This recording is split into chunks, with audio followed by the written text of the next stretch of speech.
오늘은 창세기 18장 1절부터 8절의 말씀을 가지고 하나님의 방문이라는 제목으로 같이 말씀을 나누고자 합니다. 여러분이 잘 아시는 것처럼 지난 8월 14일 날 교황 프란치스코 그분이 한국을 방문하신 적이 있습니다. 관련 기사를 보니까 그때의 교황을 한국에서 국빈 취급해서 성대하게 맞이한 것을 보았습니다. 교황이라는 말 자체가 교회의 황제라는 말인데 참 앞뒤가 맞지 않습니다. 사실은 교회는 황제가 없는 것인데 교회의 황제라는 그런 칭호를 주고 또 그런 칭호에 걸맞게 국제적으로 대우를 받는 그런 사람을 보면서 참 안타까운 영적인 현실을 개탄하는데요. 그것은 둘째치고 제가 나누고자 하는 것은 그 당시에 프란치스코 교황이 한국을 방문했을 때에 박근혜 대통령이 미리서 영빈관에 나가가지고 모든 사람들에게 점검을 하고 철저하게 완벽한 그런 조건 가운데서 교황을 맞이할 수 있도록 대비를 했다. 그리고 교황을 급진히 거듭했다. 뿐만 아니라 서울시에서는 교황이 방문하는 것을 앞에 두고서 상당히 긴장했다. 그런 기사들을 읽었습니다. 한마디로 말해서 교황이 어떤 유엔 사무총장이라든지 한 국가의 대통령 그런 레벨에서 대우를 받는 것을 보는데 이렇게 귀한 분들이 찾아오실 때에 우리가 그분들을 극진히 대접하는 것은 아주 당연한 일이라고 봅니다. 귀한 분이 찾아오시는데 대충 해가지고 소홀히 맞이한다면 굉장히 예의에 어긋나는 것이고 사람 간의 도리가 아니라고 말할 수 있겠죠. 이렇게 사람 사이에서도 중요한 분이 찾아오실 때에 우리가 극진히 대접해야 한다면 영광스러운 하나님께서 만약에 우리에게 찾아오신다면 영광스러운 하나님께서 우리에게 방문하신다면 우리가 어떠한 자세로 그분을 맞이할 것인가 참 우리가 진지해야 될 내용이라고 봅니다. 오늘 우리가 읽은 이 창세기 18장에 하나님의 방문이 나타나고 하나님께서 이 땅에 방문하셨을 때에 아브라함이 어떻게 대우했는지 우리가 살펴볼 수가 있습니다. 사실 아브라함은 그에게 찾아온 이 세 사람을 하나님 그리고 천사들로 인식하지 못했습니다. 그냥 자기 동네를 지나가는 나그네로 생각을 한 것이죠. 나중에 물론 이분들을 대접하면서 그리고 이분들과 이야기하면서 이분이 하나님이시구나 이것을 깨달았지만은 처음부터 아브라함이 이 하나님의 존재, 정체를 아는 것은 아니었습니다. 하나님께서 만약에 이렇게 아브라함의 경우처럼 우리에게 자신의 정체를 알리지 않고 찾아오신다면 우리가 어떻게 그분을 맞이할 것인가? 사실상 하나님께서 자신의 모습을 드러내지 않고 자신의 정체를 알리지 않고서 이렇게 갑작스럽게 방문할 경우에 그분을 완전히 준비된 마음으로 맞이할 사람은 단 한 사람도 없을 것으로 압니다. 만약에 그 교황 프란치스코 그분이 알리지 않고 한국을 방문했다 그러면은 그렇게 맞이할 수가 없겠죠. 박근혜 대통령 영빈관에서 준비할 수도 없었을 것이고 많은 사람들이 여러 가지 모습으로 준비할 수 없었을 것입니다. 하나님께서는 그런데 그렇게 자신을 알리지 않고 찾아오실 때가 종종 있다는 것이죠. 자신이 누구인지 말하지 않고 사람들을 방문하실 때가 있다는 것이죠. 우리가 성경을 보면은 사람으로 나타나신 예수 그리스도의 방문을 보게 됩니다. 예수님은 이 땅에 33년간 사람의 모습으로 우리에게 나타나신 적이 있습니다.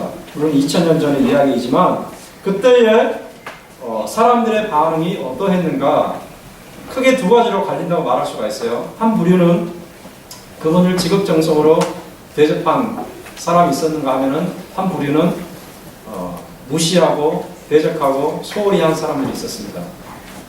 동방에서 교회를 따라왔던 이방 사람들은 그분께 경배드리면서 그분을 신적인 대상으로 여겼습니다. 그리고 동네에 있었던 베들레헴의 목자들 역시 마찬가지였습니다. 수많은 주인들, 종교 지도자들에게 따돌림을 당하고 사람들에게 무시당했던 그런 사람들은 그분을 통해서 새로운 인생을 발견하고 그분을 인생의 진정한 주권자로 인정할 수가 있었습니다. 반면에 많은 사람들은 사람으로 나타나신 그 하나님을 인정하지 않고 배척을 했죠. 대표적인 인물이 서기관과 바리새인들, 그리고 사두개인들과 제사장들, 이런 사람들이었습니다. 종교적인 특권을 누리고 있었던 사람들. 이 사람들은 오늘날 그런 목회자의 그런 반열이라고 말할 수가 없고, 로마 교황청의 추기경이나 이런 높은 계급에 있는 사람들로 우리가 비교할 수가 있습니다. 이런 사람들은 예수 그리스도를 배척했죠. 예수 그리스도를 반박을 했고, 심지어 예수 그리스도를 위험에 빠뜨리고 죽음에 넘기는 그런 일까지 서슴지 않았습니다. 그런데 그 예수님께서 다시 우리에게 임하실 것입니다. 2000년 전에 33년간 이 땅에 오셔서 사람들과 어울리시던 그 예수님께서 다시 이 땅에 오실 것인데, 그때가 언제일지는 알지 못합니다. 오늘 우리 성가대가 찬양한 것처럼 하나님의 나팔 소리가 있을 것이고, 그때에 하나님께 속한 한 사람 한 사람이 이름을 부를 것이고, 그들과 함께 혼인잔치에 나아가실 것인데, 그때가 언제인지 우리가 알 수가 없습니다. 만약에 예수님께서 이 땅에 다시 재림하신다면은 그분에 대한 반응이 제가 볼 때는 세 가지로 엇갈릴 것이라고 생각을 합니다. 어떻게 세 가지로 엇갈릴 것인가? 첫 번째 부류는 아예 그 사실 자체를 인정하지 않는 것이죠. 예수 그리스도가 재림할 것이라는 사실도 인정하지 않고 전혀 그것을 염두에 두지 않고 그냥 살아갈 것입니다. 그러나 이 사람들은 그분이 임하실 때에 어떠한 운명을 맞이하게 될 것인가? 영원한 치욕과 고통 속에서 그 남은 인생을 살게 될 것입니다. 두 번째 부류는 이런 사람이라고 말할 수 있습니다. 예수님이 재림한다는 사실을 들었습니다. 그리고 알고 있습니다. 그런데 내 삶이 너무 분주하다 보니까, 또 세속적인 삶에 내가 잘 섞이고 잘 어울려야 되니까 예수님의 재림을 제대로 준비하지 못하는 사람들이 있습니다. 이런 사람들의 경우는 예수님께서 임하실 때에 그분을 두려움 가운데서, 참으로 불안한 가운데서 맞이하게 될 것입니다. 마치 밤중에 도적이 쳐들어올 때에 집안 사람들이 그 도적을 대비하지 못하는 것처럼, 그렇게 예수님의 재림을 대비하지 못할 것입니다. 세 번째 부류는 어떤 사람들인가? 예수님께서 재림하신다는 사실을 들었습니다. 그리고 예수님의 재림의 때에는 세상의 징조가 어떻게 돌아갈 것인지 알고 있습니다. 그래서 세상의 징조를 바라보면서 이때가 예수님이 오실 때구나 라고 판단을 하고서 마음의 준비를 한 채 그분의 재림을 기다리는 사람들이 있을 것입니다. 이런 사람들은 주님께서 오실 때에 불안한 가운데, 두려움 가운데서 맞이하는 것이 아니라 기쁨 가운데서, 확신 가운데서 맞이할 수 있을 것입니다. 우리가 이 시간에 예배를 드리고 있는데 우리 모두는 바로 이 세 번째 부류의 사람이 되기를 원합니다. 여러분 생각해 보세요. 아브라함은 하나님의 정체를 알지 못했지만, 하나님이 그에게 알리고 오신 것이 아니었지만 그분을 완벽하게 맞이했습니다. 완벽하게 맞이했습니다.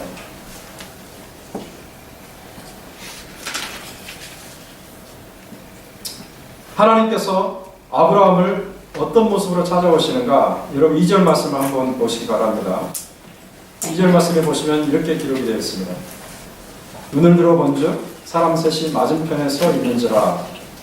눈을 들어본즉 사람 셋이 맞은편에 서 있는지라. 1절에 보면은 그가 장막문에 앉아 있다가 라는 말이 있습니다.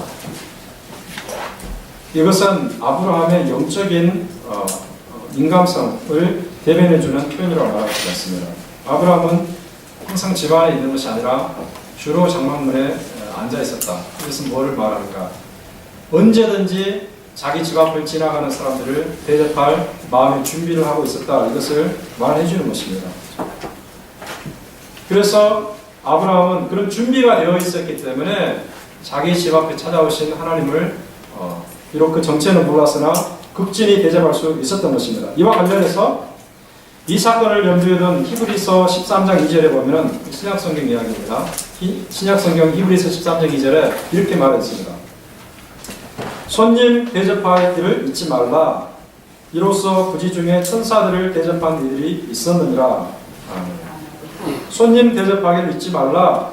이로써 부지 중에 천사들을 대접한 이들이 있었느니라. 비록 알지 못했지만, 인식하지 못했지만 천사들을 대접했다는 거죠. 바로 아브라함의 이야기입니다. 아브라함은 사람을 대접한다고 생각을 했는데 실제로는 하나님과 천사들을 대접한 것이 되었습니다. 만약에 우리가 생각을 해보면 아브라함이 평소에 이런 훈련이 잘 되지 않았다. 평소에 자기 집 앞을 지나가는 사람들을 대접하는 훈련이 잘 되지 않았다. 그러면은 이 케이스에 있어서 아브라함이 이 사람들을 잘 영접할 수 있었겠는가? 여러분 어떻겠습니까? 잘 영접하기가 쉽지 않았을 것입니다. 평소에 잘 훈련이 되어 있으니까, 그런 습관이 잘 되어 있으니까 이번에도 자기 집 앞을 지나가는 사람들을 국진이 대접할 수 있었던 것입니다. 그리고 하나님과 천사들을 대접하는 영광을 누리게 된 것입니다. 여러분, 아브라함이 이분들을 어떻게 대접했는지 우리가 성경 본문을 통해서 잠깐 확인할 수가 있습니다. 2절에 보시면 다시 한번 보시기 바랍니다. 눈을 들어본즉 사람 셋이 맞은편에 서 있는지라 그가 그들을 보자 곧 장막문에서 달려나가라는 말이 있습니다. 곧 달려나갔다. 신속한 행동을 말하는 거죠. 곧 달려나갔다. 그들에게 곧 달려나갔다. 그 다음에 6절에 보시면 이렇게 되어 있습니다. 아브라함이 급히 장막으로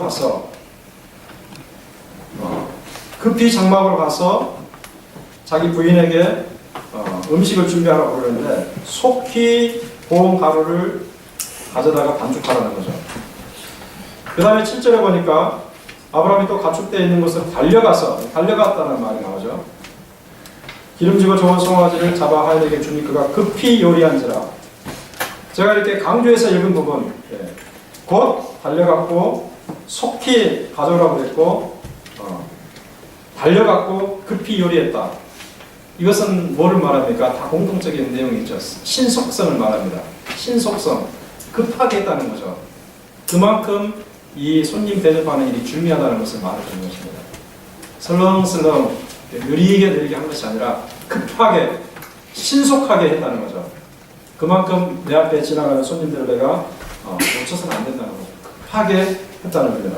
그리고 지극정성을 다했는데 다시 한번 본문을 보시면은 6절에 보시면은 뭐를 재료로 써서 음식을 만든다면 고운 가루를 재료로 씁니다. 고운 가루.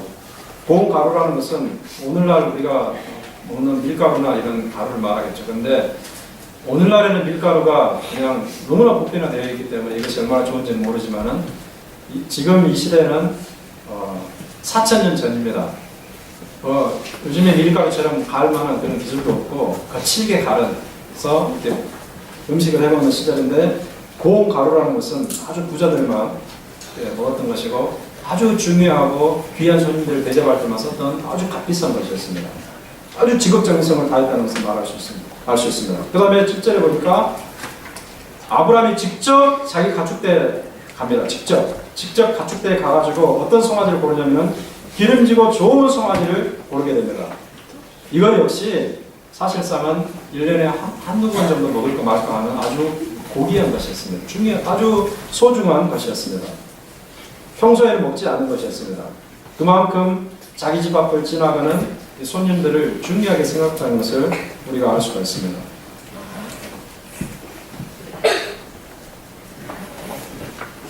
아브라함은 여기서 나타나는 것처럼 자기 앞에 지나가는 손님들을 대접할 때에 지극정성으로 최선을 다했다는 것을 알 수가 있습니다. 최선을 다했어요.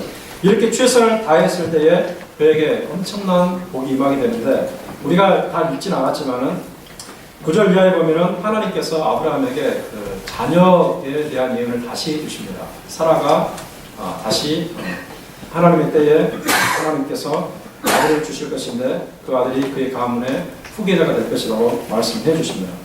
그리고 지난주에 우리가 살펴보았던 것처럼 아브라함에게는 그 소돔성에 대한 그 계획을 알려주시는 그 은혜가 있었던 거죠. 순서가 중요해요, 여러분. 순서가.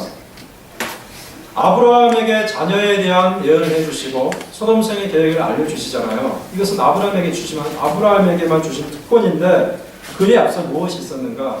하나님을 지극정성으로 대접했다는 거죠.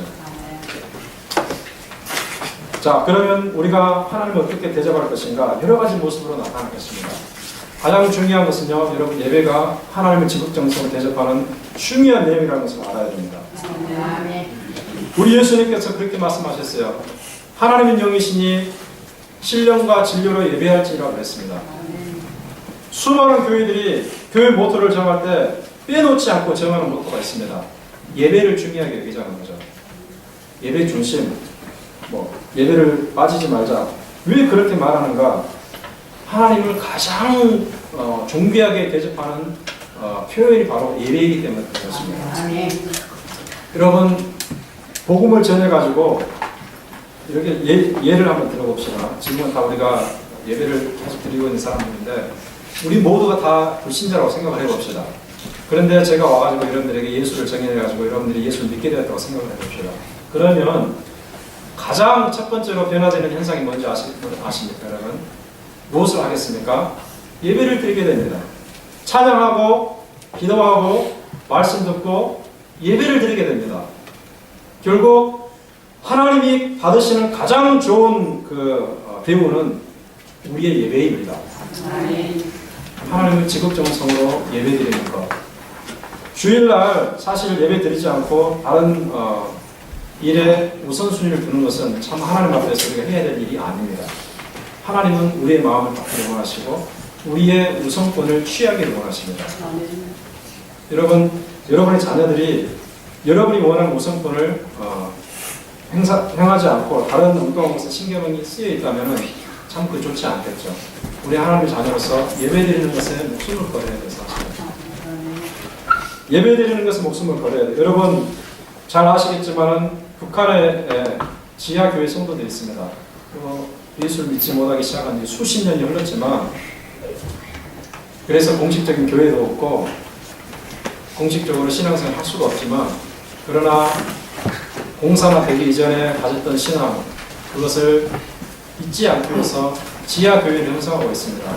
지하교회라는 것은 논두렁에 가서 같은 신앙을 가진 사람끼리 조용하게 찬양하고 말씀을 나누고 사람들이 보지 않는 곳에 들판에 가서 예배를 드리고 왜 그렇게 예배를 드리는 것일까? 자기가 크리스찬이라는 정체성을 잊지 않고 계속해서 가지고 가기 위함이죠.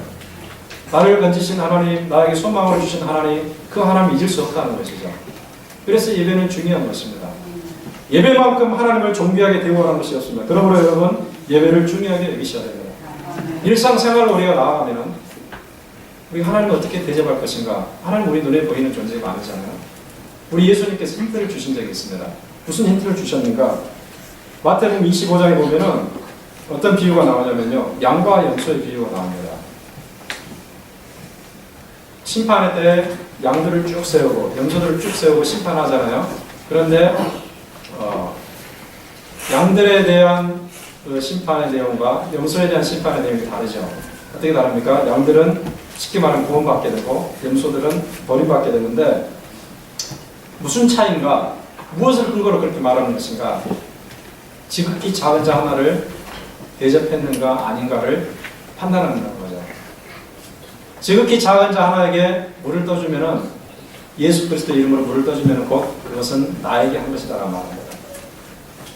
이 땅에서 가치를 인정을 받지 못하는 많은 사람들, 소외된 사람들, 이런 사람들에게 주님의 이름으로 섬김을 베풀 때에 주님께서 그것을 자기에 대한 섬김으로 아신다는 거죠.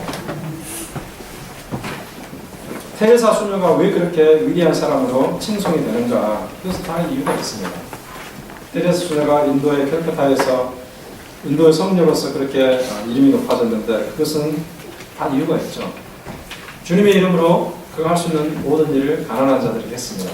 바로 그것 때문에 모든 불신자를 포함해서 모든 사람들에게 그렇게 존경을 받는 것이죠. 하나님께서 우리에게 붙여주신 여러 가지 환경이 있습니다. 교회를 섬기게 하시고 또 강한 자를 섬기게 하시고 어려운 자를 섬기게 하시고 또 아브라함처럼 우리 집 앞을 지나가는 나그네를 섬기게 하시고 요한 1서를 보면요. 어떤 내용이 있냐면요. 그 당시에 이 복음을 전하면서 돌아다니는 사람들이 있었습니다.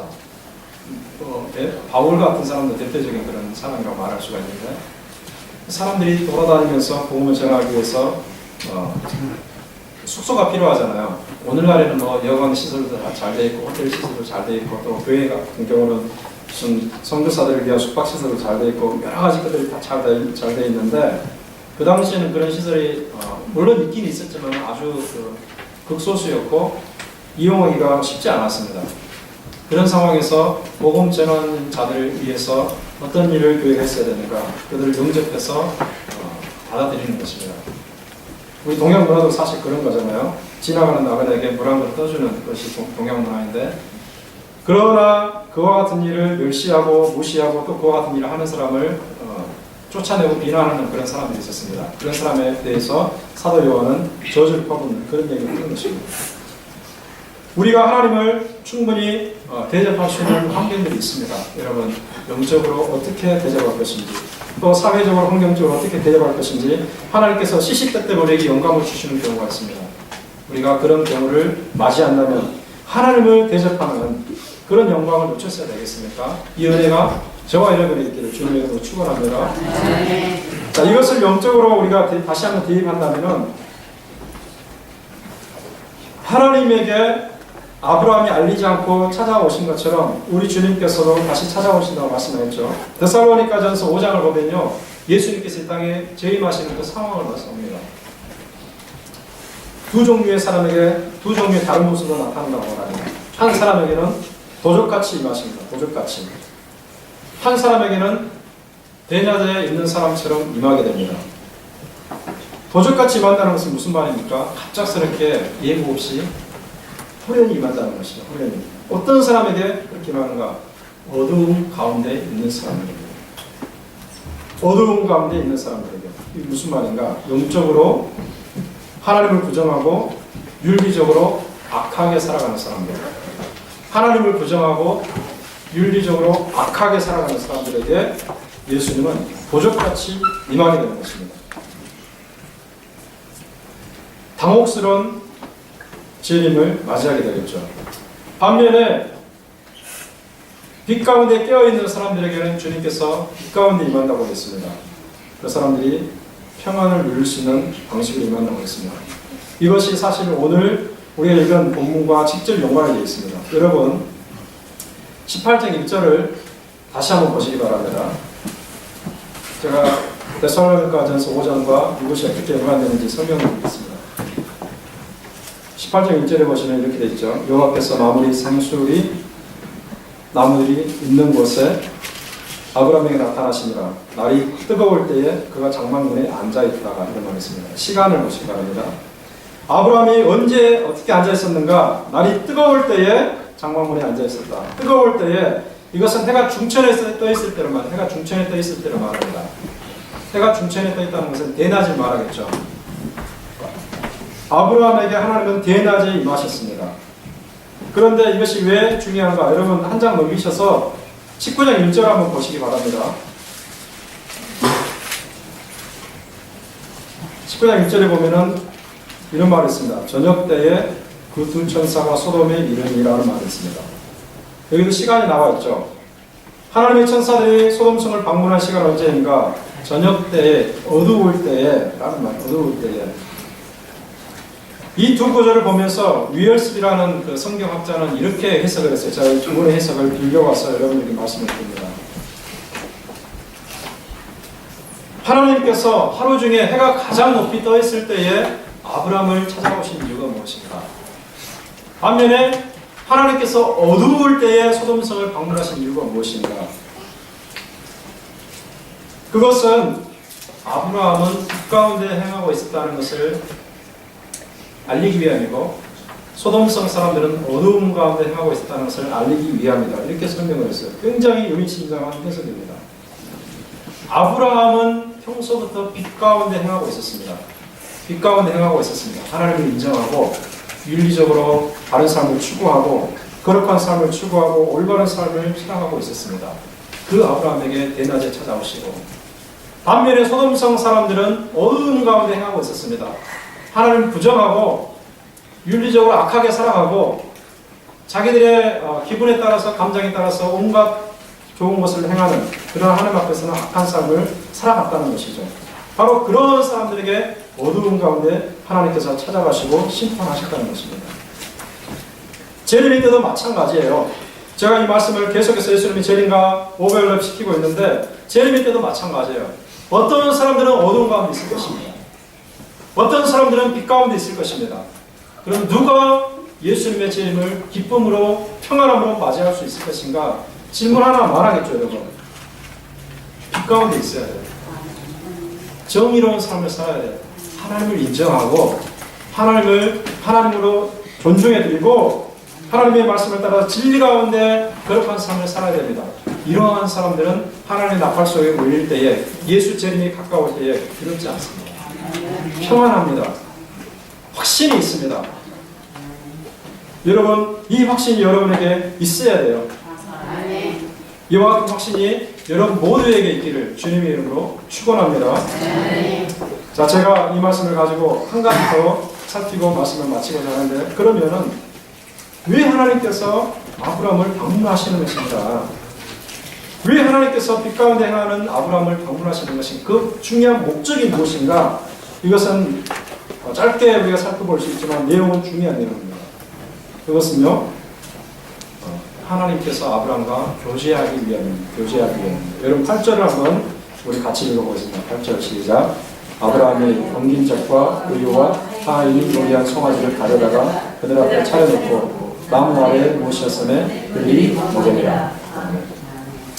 여기에 보면은 당연한 내용이 나옵니다. 아브라함이 대접하니까 그들이 먹었다. 그런데 이 먹었다라는 것은요, 교제를 말합니다. 여러분, 오늘날에도 서로 안 좋은 사람끼리 같이 앉아서 식사하는 경우를 볼 수 있으니까 식사하기 쉽지 않습니다. 식사를 하게 되면 친해집니다. 그렇죠? 식사 교제라는 게 있어요. 식사 교제, 식탁 교제라고 합니다. 하나님께서 아브라함과 함께 먹었다는 것은 아브라함과 긴밀한 교통을 나눴다는 것을 말합니다. 깊은 교제를 나눴다는 거죠. 하나님의 주된 관심은 아브라함과 교통하는 데 있어요. 아브라함과 교통하는 데 있어요. 제가 아까 말씀드린 것처럼 9절 이하에 보면 하나님이 아브라함을 축복하는 내용이 나오죠. 사라에게 아들을 주실 것이라는 예언을 하시고, 또 그 후에 보면은 소돔성의 운명을 예언하시는 내용이 나오는데, 그것보다 더 1차적으로 중요한 것은 무엇인가? 아브라함과 교통하는 것이라는 거죠. 하나님은 저와 여러분에게 복을 주기를 원하십니다. 우리가 이 땅에서 하나님의 복을 누리며 살기를 원하십니다. 그런데 그것에 앞서서 하나님께서 요구하시는 것이 무엇인가? 하나님과 깊은 영적인 교제라는 거죠. 그런데 여러분, 그 교제가 어떻게 가능해진 줄 아십니까? 어떻게 가능해졌습니까? 사실 우리는 하나님과 교제할 수 있는 자격 자체가 없습니다. 하나님의 그 식사 자리에 우리가 찾아갈 수가 없습니다. 나아갈 수가 없습니다. 자격 미달인 거죠. 자격 미달입니다. 자격 미달인 사람을 하나님께서 부를 수가 없죠. 그런데 어떻게 이것이 가능해졌는가? 하나님의 아들 예수 그리스도가 스스로 몸을 찢음으로 인해서 가능해졌어요. 예수님께서 죽으시기 직전에 제자들에게 주신 말씀이 있는데, 그것이 무엇입니까? 나를 기념하라는 것이었어요. 나를 기념하라. 내가 죽은 것을 기념하라는 것입니다. 내가 찢겨짐을 기념해서 떡을 먹고, 내가 피 흘림을 기념해서 포도주를 마시라는 것이었습니다. 그래서 우리 기독교에서는 성찬식을 행하는 것입니다. 이것은 언약 식사입니다. 언약 식사. 성찬식은 단순히 그냥 지나가는 그런 내용이 아니라 언약적인 식사예요. 예수님의 죽음을 통해서 하나님과 우리가 하나가 되었다는, 예수님의 죽음을 통해서 하나님과 우리가 교통하게 되었다는 것을 표현하는 것입니다. 그리고 그 자리에 예수님이 임재하시는 것입니다. 그 자리에 임재하셔서 우리에게 복을 주시는 것입니다. 그 예수님께서 우리에게 무엇을 촉구하시는가? 긴밀한 교제를 하자, 이렇게 촉구하십니다. 여러분, 요한계시록 3장 20절에 무슨 말씀이 있는지 아십니까? 이렇게 말합니다. 볼지어다 내가 문 밖에 서서 두드리노니 누구든지 내 음성을 듣고 문을 열면 내가 그에게로 들어가 그로 더불어 먹고 그는 나로 더불어 먹으리라. 문을 열라는 것입니다. 문을. 누구에게 말하는 것인가? 라오디게아 교회 성도들에게 말하는 거예요. 라오디게아 교회 성도. 라오디게아 교회 성도들은 어떤 사람들인지 여러분 아십니까? 사도 요한이 그렇게 기록해 놨습니다. 예수님의 말씀을 통해서 뭐라고 기록하는가? 미지근한 사람들이라고 그래요. 미지근한 사람들. 너희가 차지도 않고 덥지도 아니하는구나. 미지근하구나. 그래서 내가 입에서 토해 내치기를 원한다고 되어 있습니다. 미지근하다는 게 무슨 말입니까? 이것도 아니고 저것도 아니라는 거죠. 세상에 완전히 빠진 것도 아니고 교회가 완전히 헌신한 것도 아니라는 거죠. 세상에도 발을 거쳐놓고 교회도 발을 거쳐놓고 기회가 되면 세상으로 가고 또 기회가 되면 교회로 오고 자기 유리할 대로 입장을 취하기 위해서 적당하게 거쳐놓고 있는 거예요. 적당하게. 유리할 대로 자기의 위치를 정하기 위해서 세상과 교회에 적당하게 발을 디뎌놓고 미지근하게 이렇게 신앙생활하는 사람들에게 내가 차든지 덧든지 하기를 원하는 거야. 토에 내친다고 했어요. 미지근한 것을. 이런 더울 때에 미지근한 물 너무 싫잖아요.